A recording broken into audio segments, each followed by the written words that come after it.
You mentioned the surgeon, that you weren't happy with the results there. We had a conversation back then, and your leading man, Sam Worthington, was causing a bit of trouble on set, and he was written out at episode 3. That's what happened there? Well, it's actually not what happened. I'm perfectly happy to talk. What had happened was Sam had been in Love My Way just before that, and even though it was not at all like the character was written, it was a really good job, and I'm frankly a fan.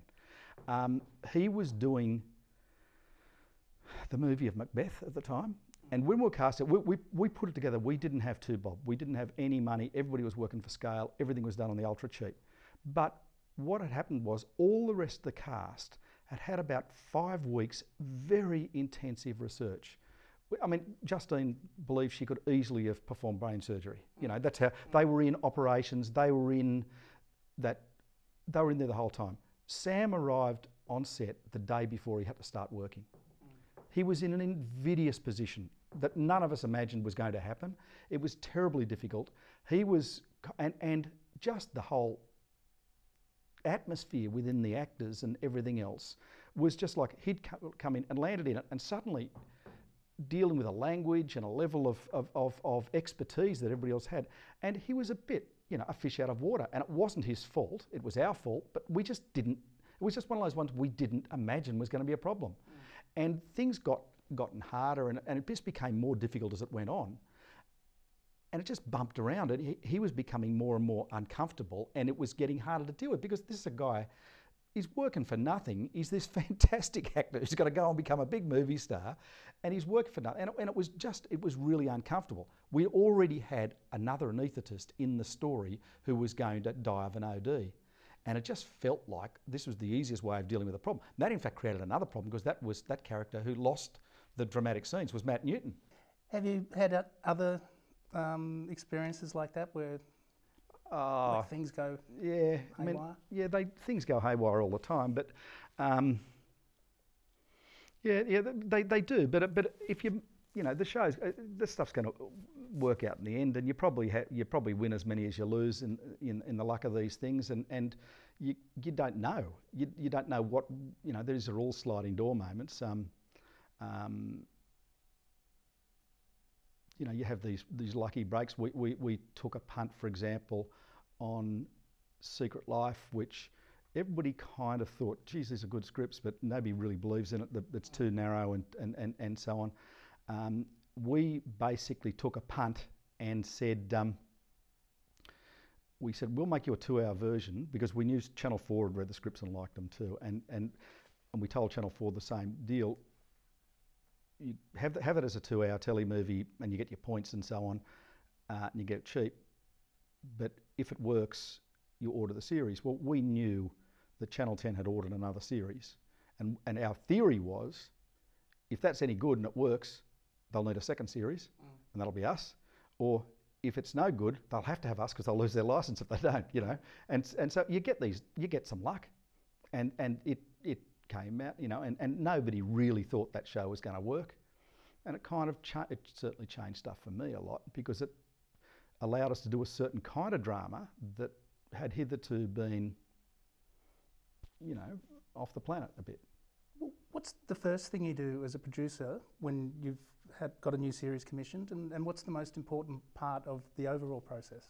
For me, this has been the case actually from the beginning, is trying to figure out what it is, and trying to figure out what the essence and what the truth is of what you're trying to do, and then try and get rid of the things that stop you achieving that. I know that sounds very negative, but a large part of what I think a producer does is that negative function of pruning away the bad stuff, frankly. But to do that, you've got to get this sense, and it can only come organically, of trying to work out what the show is or should be or can be, and then get the other crap out of the way. And I think that is what the job is. But it's not always that easy to find out what the essence is in the first place. That's the hard bit. And that comes in the story room usually, but sometimes it comes with a casting, sometimes it comes with a bit of other stuff, sometimes it, you know, it's the alchemy of getting all the elements that's is the hard bit. And when you've got that, it's then trying to get the other stuff out of the way and then to keep it afloat. I mean, just on the way in, I had a call where they're doing an online campaign for this season of Offspring, and lots of it sound really interesting, but there were about 5 or 6 little bits of narkiness. Now, our watchword on Offspring has always been, when in doubt, we go back to joy. The show is about joy, about being joyous. 5 or 6 little narky things about romances going wrong, you think they might be funny, but finally they're not us. You know, they're not about joy. They're not, and it's hard to come up with sometimes positive ways of marketing a show because you think, oh, we're going to end up syrupy and corny and all that sort of stuff. And I wasn't saying that, I was just saying, but guys, we can't just do we can't start to get narky. We're not the narky guys. Other people might be, and that can be fine, but we're not. This show is not that. So that's the kind of stuff that falls to us all the time, I think. That's the essence of the work. You mentioned before that you've always owned shows from the ground up. Have you ever produced a show that's been pitched at you from somebody else? Yeah, a couple have come in odd ways. I did